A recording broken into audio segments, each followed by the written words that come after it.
Yes class 8 का question है कि एक पी क्यू आर एस एक पैरेललोग्राम है।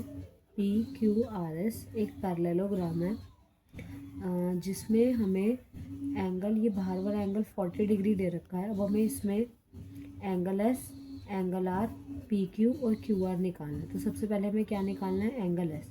अब एंगल एस कहाँ है? ये एंगल एस। तो देखो हमें ये वाला एंगल निकालना है, तो उसके लिए पहले हम क्या करेंगे? पहले ये वाला एंगल निकालेंगे, क्योंकि ये वाला एंगल और ये वाला एंगल मिलकर क्या बना रहा है? Linear pair. तो इस वाले एंगल को हम क्या बोलेंगे? 40 डिग्री। और इस वाले एंगल को बोल देते हैं हम एंगल क्यू, क्योंकि ये अंदर वाला एंगल क्यू, इसकी जगह पर एंगल क्यू की जगह पर हम एंगल आर क्यू पी भी लिख सकते हैं, या फिर सिर्फ एंगल क्यू लिख लो। ऐसे आर क्यू पी ज़्यादा बेटर है, क्योंकि एंगल क्यू ये भी बन रहा है और एंगल क्यू ये भी बन रहा है, तो इसलिए हम इसको एंगल आर क्यू पी लिखेंगे। तो हम लिखेंगे 40 degree plus angle R Q P का सम किसके इक्वल होगा? 180 के, ब्रैकेट में linear pair.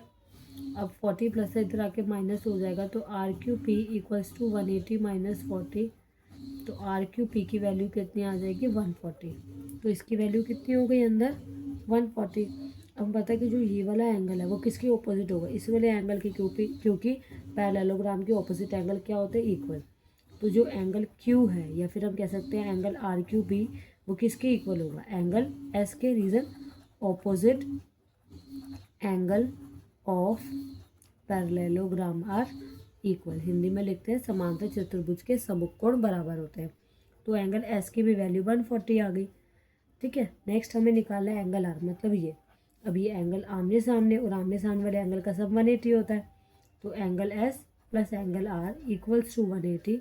Reason co interior angle. Hindi में लिखते हैं तिर्यक रेखा के एक ही ओर बनने वाले कोणों का योग 180 डिग्री होता है। अब एंगल एस की value 140 plus angle R equals to 180। 140 plus से उधर आके माइनस हो जाएगा, तो एंगल आर की वैल्यू कितनी आ गई? 40। अब एंगल आर भी निकल गया, एंगल एस भी निकल गया। नेक्स्ट निकालना है पी क्यू। पी क्यू कहाँ पर है? यहाँ पर। तो देखो ये सामने, आमने सामने वाली साइड है, तो ये जो साइड है एस सारी किसके इक्वल होगी? पी क्यू के।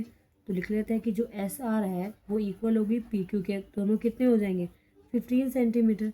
Reason opposite sides of parallelogram are equal, कि जो ऑपोजिट साइड होती है पैरेललोग्राम की वो इक्वल होती है। इसका मतलब पी क्यू की भी लेंथ कितनी आ गई? 15 सेंटीमीटर। हिंदी में लिखेंगे समांतर चतुर्भुज की सम्मुख भुजाएं बराबर होती है। नेक्स्ट हमें क्यू आर निकालना है। अब ये क्यू आर, तो क्यू आर किसके इक्वल होगा? पी एस के। आमने सामने वाली साइड है, तो क्या लिखेंगे? पी एस जो है वो इक्वल होगा क्यू आर के, equals to 11 centimetre. Reason same reason, opposite sides of parallelogram are equal. अब हमें नेक्स्ट, अब तो हमारे पास क्यू आर की लेंथ कितनी आ गई? 11 सेंटीमीटर। अब हमें नेक्स्ट निकालना है length of the P R. P R मतलब ये पूरी लाइन। अब देखो अगर ये 6 है तो ये भी क्या होगी? 6। तो पूरी लेंथ कितनी होगी? 6 + 6 12। तो जो पी आर की लेंथ है वो कितनी होगी? 6 + 6 इक्वल्स टू 12। रीज़न क्या लिखेंगे?